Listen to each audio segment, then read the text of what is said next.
fisherman? What's that? Were you a fisherman? No.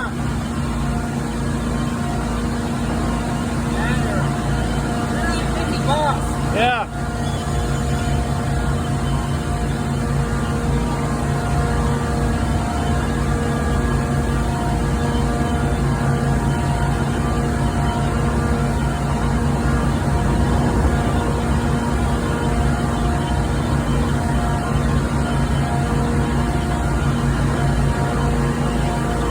That's beautiful. You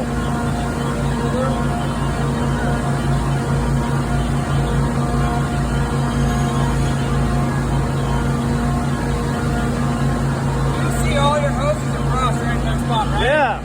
So all you gotta do is just grab that. Start walking.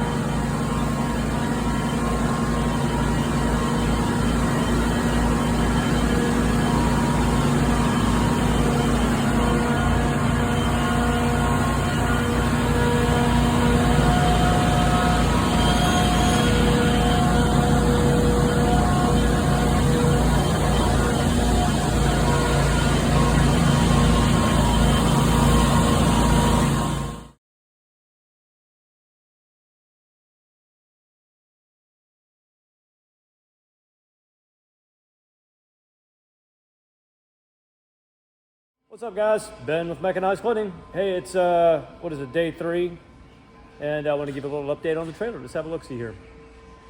So I don't really have the infrastructure to film this whole thing, or what that means. I don't have anybody to help me film this, so I'm just too busy building. But let's have a look here. Working on the tongue. So we got the tongue neck fabbed up, mocked up. It's one of those class 3 adjustables. So we got the tongue angle locked in at 50 degrees, and this is all done. And so since we have this cross member here bracing it, also we got an equal 65-degree angle, 65, and of course that makes this angle 50, because they all three have to total 180 degrees for a triangle. But we got the, oh, that's not straight. That's annoying. I have to break that off and bend that back straight. But we got the gussets and all the front of it done. So now that this part is done and this thing's pretty much locked in as far as like its angle, and it's all secured on the front and it's not going anywhere, now what I got to do is get this thing positioned right.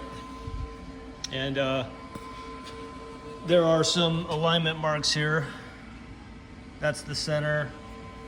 We got a center there, and we also got center marked right there. So once those are all lined up, actually have to flip this thing back over because it's upside down right now. Get all that lined up, get it clamped down, then we'll make a couple marks on the frame rails. And basically where the frame of the trailer bisects or intersects the trailer tongue, the line's gonna go straight up, and then that is gonna give me my reference mark. Just cut a little triangle of metal out here so that I can notch that out and then bend this in and have this come over and then dog leg and go parallel to the frame and then stitch weld it on. Now once we get the tongue locked in place and it's right where it needs to be and it's welded in, at that point I'll have a fixed point up front off of the hitch that is in the proper alignment that I can then use to go ahead and start mounting the axles. Once I get the axles mounted in the suspension, it's actually all pretty easy to do. Just got to get the distances down each side to be exactly accurate.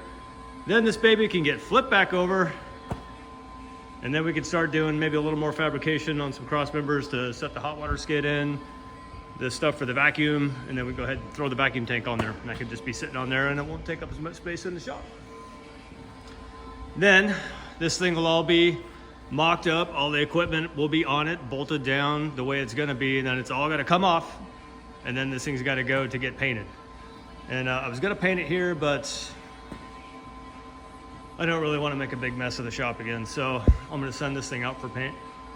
And then somewhere in that mix, excuse me, I got to figure out how to get this thing a VIN number and get it registered in Washington State. I don't know how that works.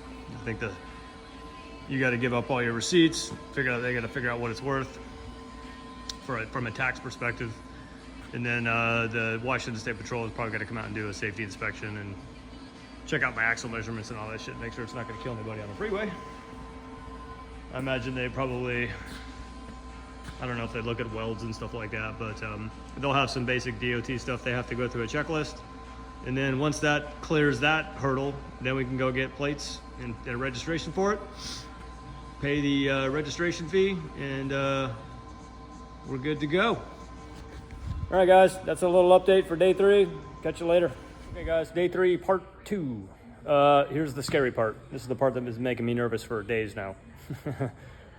We got the tongue laid out, and when this thing's all set up, the tongue makes, you know, if it's a triangle, right, you got a 50-degree angle up on the tongue, and then you got 2 65-degree angles back here.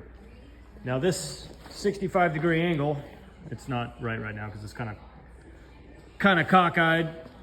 Then this beam's got a dog leg.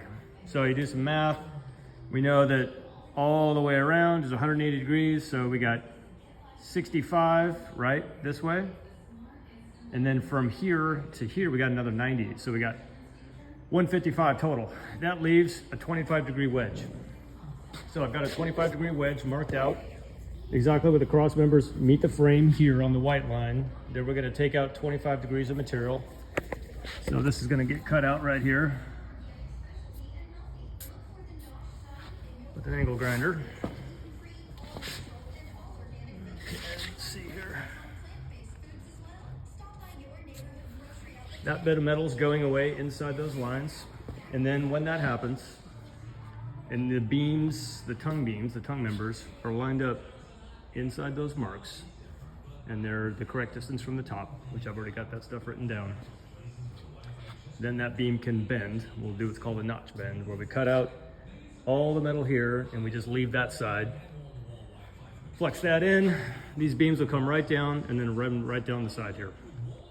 So this is the amount of beam here that's gonna be running parallel into the frame, and everything on the other side of the white line is gonna dogleg in 65 degrees and go up towards the trailer hitch. Okay, so what I'm gonna do is go ahead and knock these 25-degree pie wedges out, flip this baby over, and then get it all lined back up where it needs to be, clamp it down, bend them in, get everything all bent and lined up on the frames, and then I'll tack weld it in, and then the tongue is basically locked in. And that's really the hard part for me. Axles and suspensions a little bit easier for me, but all this heady math, I'm not really good at math, so. Anyways, pretty stoked. Getting her done. All right, guys, we'll talk soon. I'll give you another clip here when I get this thing all tacked down. All right, this is the really tricky part. Before I tack it down, we gotta make real sure. Okay, so what we need is we need the hitch right in the middle of this goddamn trailer. I mean, right smack in the middle. So I spent a lot of time equalizing the length from that beam to that edge, right? So we're exactly, it's like 14 and a fraction, but it's exactly the same on both sides. We got the same distance from the end of the beam to the notch to right here. Same thing over there. You can see our lines are marked up perfectly. Inside our saddle marks that I made when I spent time aligning this. Got a line there, got a line there. We're good there, just like dead on.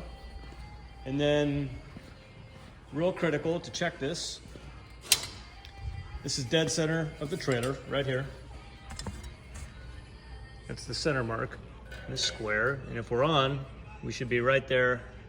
Oop, let me get this perfect there. Okay, there we go. Look at that. Bam! And another critical measurement that I took before done was from the frame of the trailer, front of the trailer, to the middle of this cross member here should be 24 5/8. So let me get this shrunk up. Here we go. We're looking for 24 5/8. There's a little bit of a shit on the end of my tape measure here. This magnet, I'll clean this off. That's good. Screw that up. Magnetic tape. Good enough. Okay, let's check it.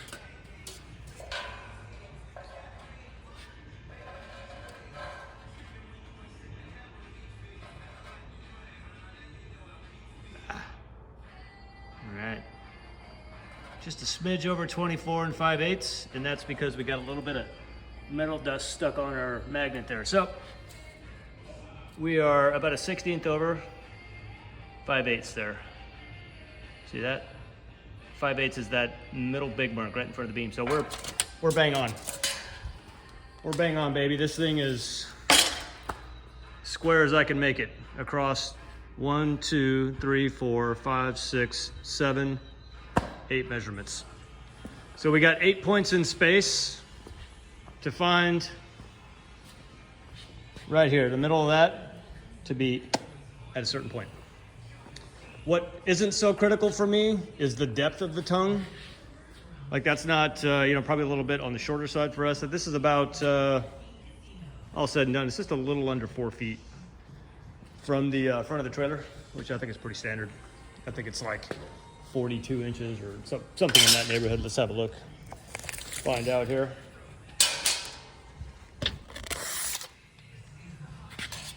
Let's see. And the ball is going to be out another 6-8 inches. So we're looking at, right about 48 inches by the time you get the hitch on there.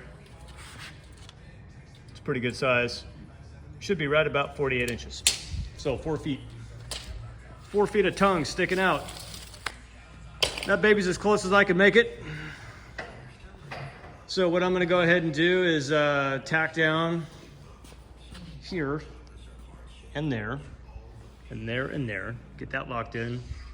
And then I'll also tack down here and here on both sides. And then once on the inside, same thing over there.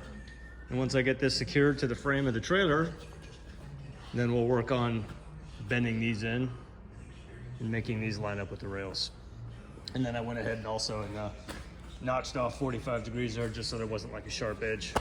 And I think that'll be pretty slick. So, all right, guys, the big Mac Daddy cleaning system's coming right along. Pretty stoked. Day 3 here, right on. Okay, see ya. All right, look at that shit. Oh man, that's the big heartbreaker I was worried about, was getting this tongue on there, because I'm just not good at math. Look at that, looks pretty good though, doesn't it? Yeah. So the trailer's of course upside down right now. It's going to be flipped over while I'm after I get done mounting the axles, but it's not my notch bending. I'm not that good at it because you have to account for the width of the cutting edge, and the trailer is actually this inner frame where it came and bent across. It's not completely flush. Like the frame member is out about a 16th or maybe an 8th, so it's not totally flush. Kind of a little heartbreaker, but once you make those notch cuts, you're stuck with what you got, so that doesn't really matter. I won't really complain about that. It's not going to affect anything. But it would have been cool if I had, same thing on this side. We're out like maybe a 16th. I really wanted it to be just like fucking square, but you can see that member, when it's parallel, it's shifted to the right just a touch. But all said and done, I am super happy with this. So the really hard part, which is getting the tongue centered at a certain point in space, now I can really do a good job on putting the axles in. So the axles are gonna get centered over that 60% mark, or that's 40% for the back of the trailer or 60% from the front. So that's gonna be where all the weight's sitting on this thing, the big aluminum tank, and then there'll be a bunch of tongue weight, a bunch of shit on the front. So, all right, right on. Looking pretty slick. I'm a shit fabricator and a shit welder, but I'm pretty pleased with myself right now. I've never built a trailer before, and that thing looks pretty cool, man. Big old beefy trailer. It's gonna serve us well for the next 10, 20 years, as long as I get some good paint on it. Yeah. All right, guys, right on. I'm pretty stoked about that. So I'm gonna go ahead and put a few more welds on this thing, and then just sort of secure that tongue so it really doesn't go anywhere. I might put a couple of full-length welds at the joints, get it locked in there real good, and then I'm gonna go around and fully weld this thing up later. But yeah. All right, guys, take care. Thank you.